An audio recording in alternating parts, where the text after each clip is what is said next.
Welcome back to What Arty Noobs with General Disturbance. This is the M53 M55, the Tier 9 American SPG. This one's located on the northeast corner of Outpost, and it's under the command of Yarbaz of OLIMP. Now, the last time we saw this, well, a little while back, Yarbaz has been practicing, and let's see how he gets on this game. Okay. Well, it is actually faster driving this thing forward than it is actually turning around or changing direction. You can actually get where you want to go quite quickly if you go forward.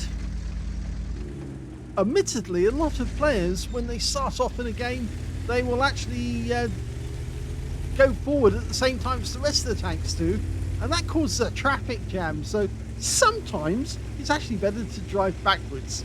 I know it sounds a bit of a contradiction, but if you are actually going to a specific position, it's sometimes easier to drive there forwards than it is to go back. But if you want to avoid a traffic jam, drive backwards.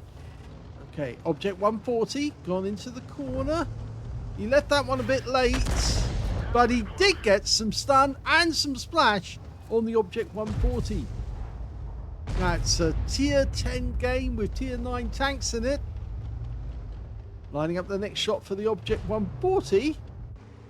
Oh, now he's now gone to the north of the map. A super conqueror has just been spotted, and that's not a good shot to fire because the trajectory is such that the shell is much more likely to hit the roof of that building just in front of it than hit the target. Rounds out.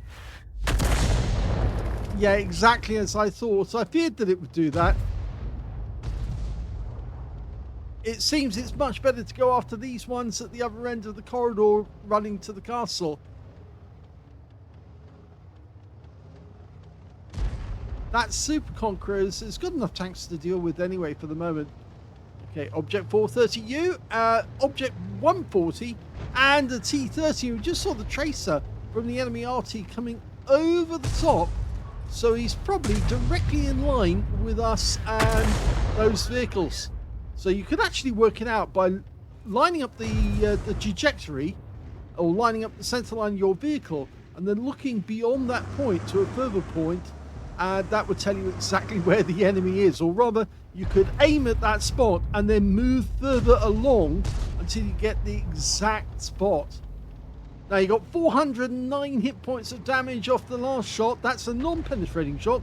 The alpha is 900, the penetration 52. The standard reload is 40.27 seconds. Well, we can see that Yarbaz has got a reload time of 34.09. Now scored another 333, which is kind of a low roll actually for a non-penetrating shot, but it's still good. You just keep up the pressure. If you keep getting shots like that all the time, you'll end up the game getting a very high score indeed, possibly being one of the top 3 players in the game.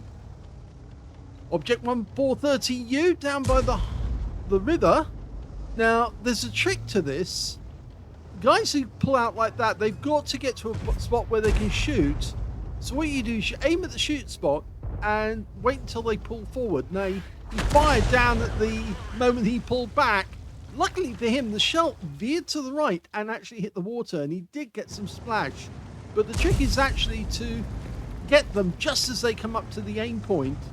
And that's when you get the hit, because they can't avoid the aim point. They have to go to it, which means they have to eat the shell.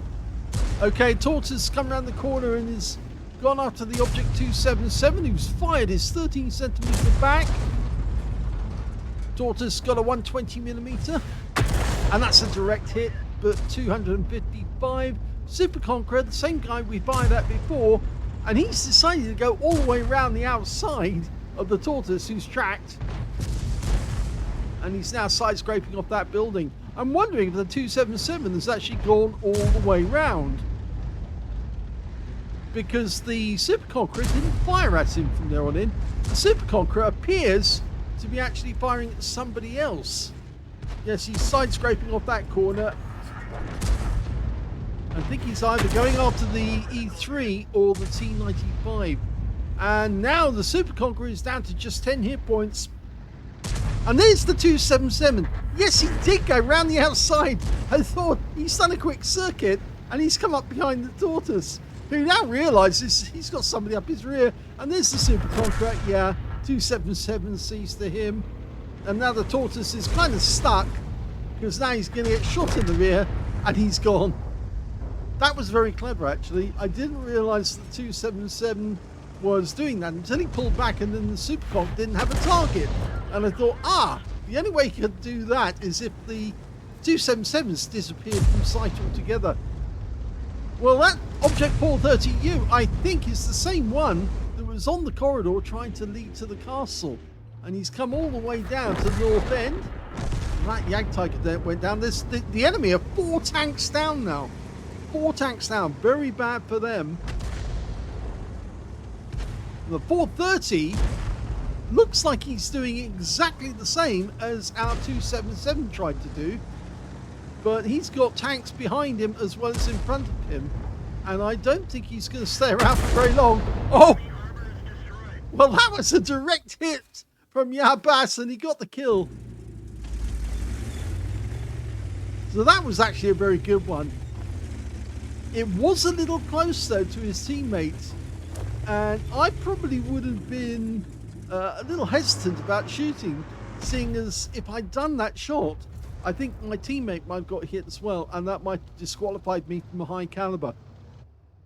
I try not to do anything that might stop me getting a high caliber in a game. Rounds out the Spina Sorrente, lands in front of him for 379. Well, it looks like our guys have killed all the enemy tanks that are actually up in the north of the map, and they're now headed for the enemy camp area by that little corner in F1.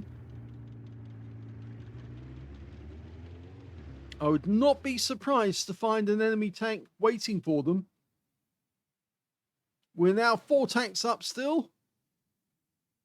And we're looking in this corner. Now on the mini-map, there's loads of enemy tanks been seen in this corner. And there's a Wizzy 114, like, rounds out. Good shot. Direct hit on the front of the vehicle. 343. Oh, there was a vehicle up in the north. It was the Object 140. The same guy that was actually on the corridor to the castle. And he redeployed to try and stop our guys coming in from the north. There he is. Now, the bad news for him is that Yabaz should be able to get some good shots on him, because he has to stick around or give up the corner. And if he stays around, he's going to eat the shells that come from Yabaz. Rounds out.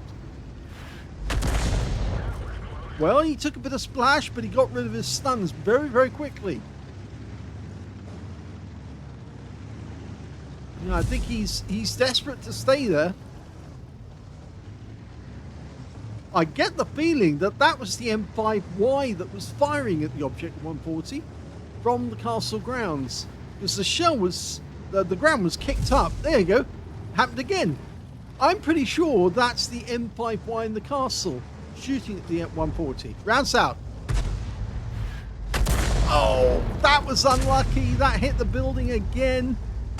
It shows that if you are aiming for a target and they're hiding behind a roof like that, sometimes it just doesn't work.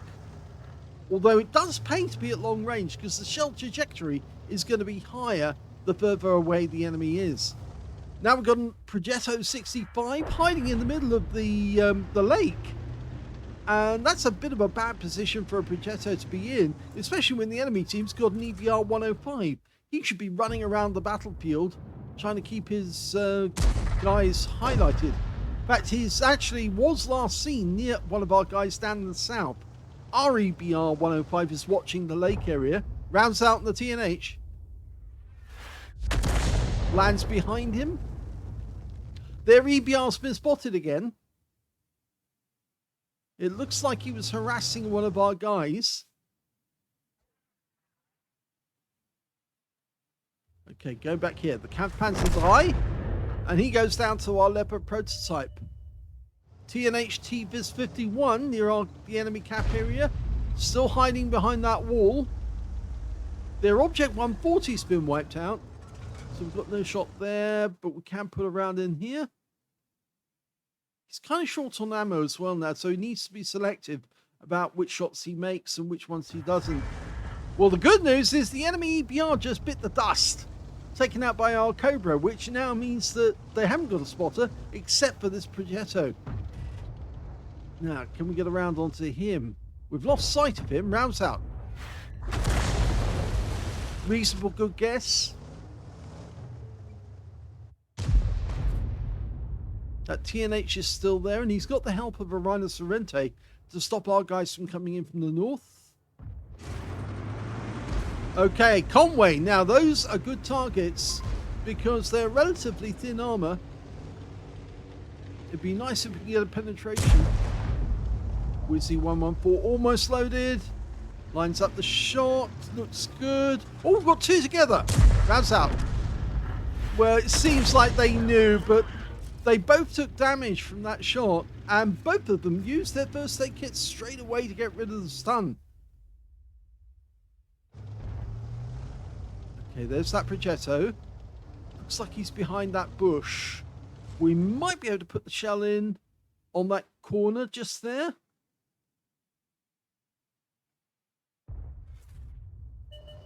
There's that 114. Almost loaded. He's pulling back. Okay, he's tracked. Rounds out. Oh! That is such bad luck there. Yarbaz was hoping that he'd get that one because the guy was tracked. He wasn't going anywhere. And our teammates get the kill just as he fires, which means that he hasn't got anything from that shell. But it was the correct decision to make. He was waiting for the reload to go in. He steadied the shot. The guy was tracked. He fired. Guy dies. Now, what he's doing at the moment does worry me in the slightly. He's actually getting closer to the enemy. Now, remember, as I said earlier, the further away you are from the target, the higher the trajectory of the shell. Would be best to stop where he is there, and those bushes will give him some cover from the enemy tanks. But the closer he gets to the enemy, the more shallow the trajectory of the shell, and that makes it more difficult to hit a target that's close to you. Even though they are closer and they're bigger as a target in your sights, the fact is it's the trajectory that matters, and you have to get the if the trajectory is too flat, you're going to hit an object. Okay, he's looking at that hill where the enemy once was. And there's the Conway hiding behind the building. He's gone. Okay, so no target there. Okay, he's going to the Progetto. Now, he was behind that bush right next door to the rock last time we looked at him. It's a very difficult shot because the point stops at the rock and... Oh, we got a direct hit! That one was bang on target. It hit the Progetto, who must be suffering a big loss of hit points right now. He was definitely there. Now, it was a difficult shot because it was a very flat shot, that one. And as you could see that from the fact that the red line started almost at the bushes when he was seen. And there he is. He's missing a massive amount of hit points. And he goes down to the T95 and his 155mm gun. So we don't get anything from that one, which is a pity. There's now only 3 enemies left, including their Arty. They've got the Rhino Sorrente, the TNH T-Viz 51, and the M53 M55, who we think is right at the very back of the map. Well, he got some stun on the TNH, but didn't get the stun assist there, and we lost our Leopard prototype. They're outnumbered 2-1.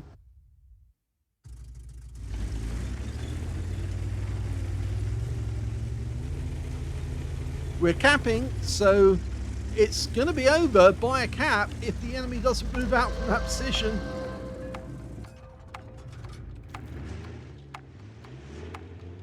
And that's it, the game's over, they've capped out.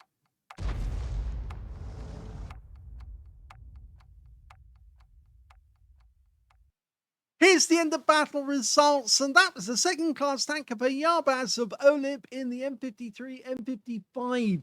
He managed to get a bruiser medal for getting at least 5 critical hits in that one. He managed to get 12 He also managed to get a Gauze medal for doing more damage, exceeding 8 times the hit points for his own vehicle. And on top of that, he got a win rate of 4,030, which is Super Unicum standard. Let's have a look at team score and see where he was.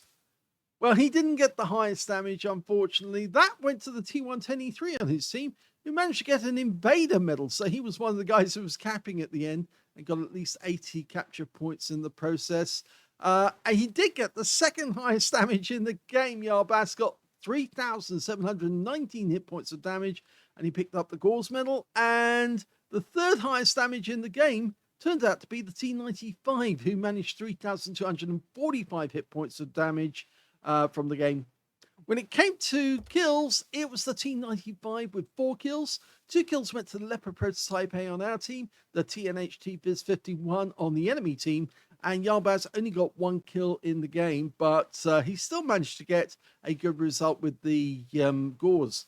The M5Y managed to get a Confederate. The Object 277 actually got a Spartan, Cool-Headed, and a Steel Wall from surviving that game, and that's a miracle considering he had 2 tanks after him simultaneously at one point, and he managed to avoid them by going around, doing a circuit and coming up behind them to shoot them in the rear. Very smart move, that one. And when it came to base XP, we can see that Yarbaz is a little further down. He's in 5th place on this one. 961 went to the Cobra, 915 went to the T95, 871 went to the E3, and the 277 managed 860, just ahead of Yarbaz. Now, he fired 19 rounds. You only get 20 rounds in this one, so he was down to his last round, and I don't think he had enough time to load it because I think his teammates wanted to get out of that battle and get into another one as quickly as possible. He got 7 direct hits, but none of them penetrated, unfortunately. He did get 19 splash, though. 3,719 hit points of damage, all of them done at more than 300 meters. He damaged 9 of the enemy, killed 1, but he still didn't get a Confederate out of that, which means somebody else, I think, did. And I think we did see that one of them actually did come up with a Confederate. It was the M5Y. And if we look at this results, we can see he got 7 and 0. Well, that's odd because if he's got a 7 and 0, and we see that Yarbaz has got 9 and 1, that's an 8 difference. So why did he get the Confederate? That's a puzzler for you. 17 stuns in the game, but absolutely no stun assist. And I think the reason behind that was a lot of these tier 10 tanks were using their first aid kits. As soon as they got stunned, they immediately got rid of the stun by using their first aid kits. And that's why there was no stun assist at all. I noticed it more than one tank. I was saying, hang on a sec, he's lost his stun straight away. And it is very unusual, but I suppose some tier 10 players, they don't like having stun because they realize that stun actually gets them killed quicker. So they'd rather use their first aid kits to get rid of the stun rather than have it available just in case they lose a crewmate. He earned a profit of 6,539 credits. I'm afraid that was down to the ammunition, and 3,753 experience points. But he did come out with a medal and a second class. I guess the fact that he was right at the top of the table on several of those results does actually show that he was pulling his weight in that game. Second highest on damage. That shows he's pulling his weight. And of course, the fact that even though the reason why he was further down the table was that some of these other players were also tier 9s, and when he wasn't getting any stun assists, that's why there wasn't anything higher than the second class. But it's still a puzzle as to why he didn't get a Confederate, because he should have got a Confederate if you think about it, because after all, he did hit 8 or 9 and 1, and that's an 8 difference, and the other guy only had a 7 and 0. So he shouldn't have got it. But anyway, the rules of Confederacy. Well, I hope you enjoyed that replay. If you did, please give this video a like. Do subscribe to our channel. Leave a little comment down below because it feeds the algorithm. And thank you for watching.